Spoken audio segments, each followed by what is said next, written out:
Today we're going to do a quick breakdown of this collage animation scene that I created for a client. It's part of an overall video that was created completely with this technique, but today we're just going to focus on the first scene. There's a bunch of things to unpack, so let's get to it. So our main subject here, I shot this in 4K.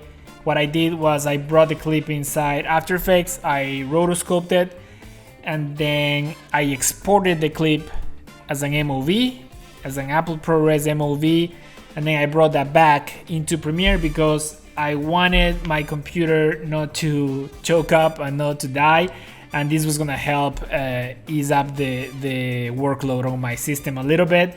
The thing that I should have done though, the clip was originally shot in 4K. My whole scene was gonna be 4K, but she covers a very small amount of the screen on my composition. I didn't really need her specific part to be 4K, so I did rotoscope the 4K clip, so it took way longer than it should have.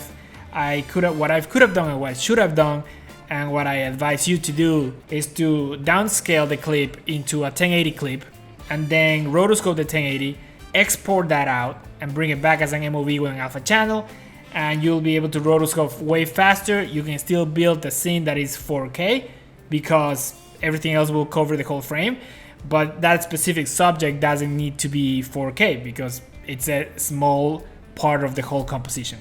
Here I have a shadow that I created using Red Giant's shadow tool. The trees, the buildings, the clouds, the grass, sky, everything else was masked in Photoshop.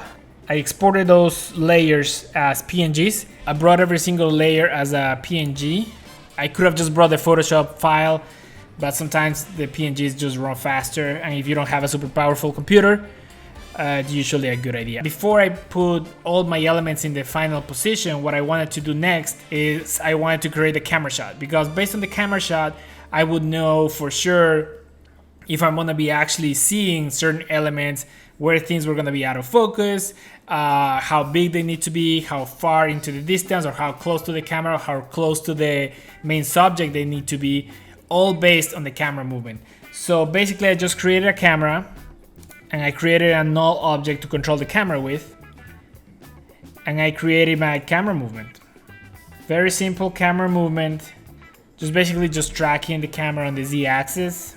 And then I knew I wanted to have some depth of field. Then I knew that I wanted my main subject to be in focus throughout most of the scene, except for the very beginning. And everything else was gonna come in and out of focus based on the distance from the camera. Quick tip, if you're animating something, even if you're gonna have depth of field activated on your camera, once you have it set, just turn it off. It'll be easier for you to work on your project. Your previews will load up faster. And then once you're ready to export it, just turn it back on, and you'll just render it that way.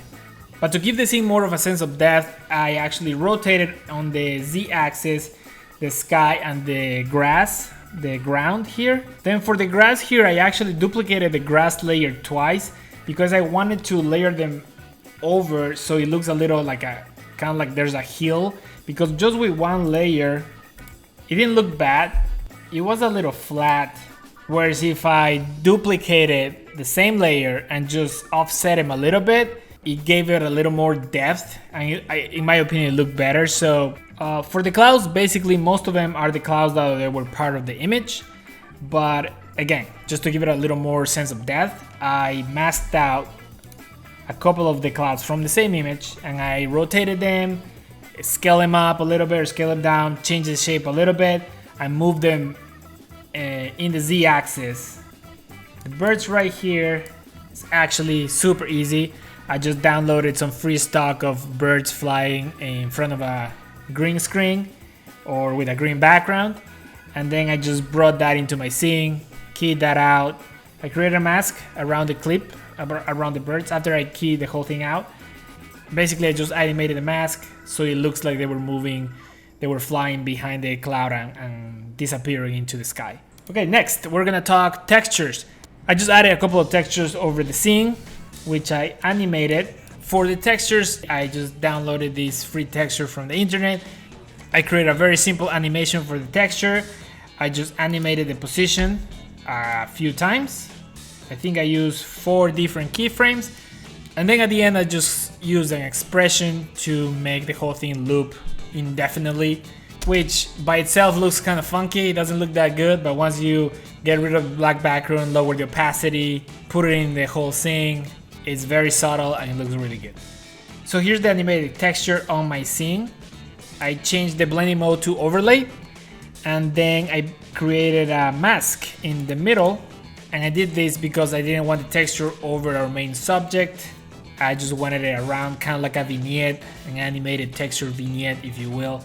I did a second layer that I wanted to use only on the sky because without it, it looked a little too clean for my taste. And I basically did the same thing as the other one. I did rotate it a little bit on the Z-axis so it matches the rotation of the sky. Change the blending mode of this one to multiply. From the very beginning I knew I wanted an airplane to fly by in this opening scene, and at the beginning the plan was to just create a 2D airplane just like all the other elements out of a picture. But then I thought it would make this scene even more like 3D if we actually have a 3D element in the scene. So that's what I did. I downloaded this airplane from one of the stock sites for free. So I brought the airplane into Element 3D, added a couple of textures, I animated it, I exported this out with an alpha channel, and then I brought it back as an MOV. So even though I exported a 3D airplane from Element 3D and I brought it back with an alpha channel, I still kept the Element 3D layer just in case I wanted to make some changes or something happened. Then at the end I added some text that I needed for the title sequence. For the text, basically I used the same concept, the same idea. I created a background with a texture animated. I animated it exactly in the same way as I did it before, as I showed you before. And then I basically put the texture layer on top of my shape layer, which is this blue background. And then I changed my track matte to Luma inverted, and that was it. Then I just created a very simple animation just for the text to drop into the frame, into the background, and that was that. One of the things that I wanted text to just kind of have a little bit of movement throughout the whole time. So I decided to animate the actual text, creating a very simple expression. That's it for today, guys. Thank you so much for watching. I hope you enjoyed this kind of video. A little bit of a big breakdown on what it takes to create a collage animation in a professional environment. Right now I'm gonna play the whole video. That will give you a little bit more context instead of just watching the first scene. And you will also get to see all the other scenes that I made using similar techniques as what I just showed you in this video. Thank you for watching. If you enjoy this content, make sure you like and subscribe. I would really appreciate that. And I will see you guys next time. I joined a bunch of student organizations the moment I stepped foot on campus. So I feel like the best thing that could help you feel comfortable, feel like you have your home away from home is to go meet people that are like-minded or a diverse group of people. There's so many different programs and different buildings and different people that can help you with so many little things that just make your transition so much easier into going to college that I'm still finding out. I'm still learning about our Thrive Center, about our tutoring. I'm still learning about so many different facilities that can help me be as successful as I can be. After college, there is never again going to be a room full of people whose job it is to make your life easier and help you succeed, so take advantage of it. My name is Dana Hernandez, and I'm a senior studying Management Information Systems and Global Business, and I'm originally from Leonia, New Jersey.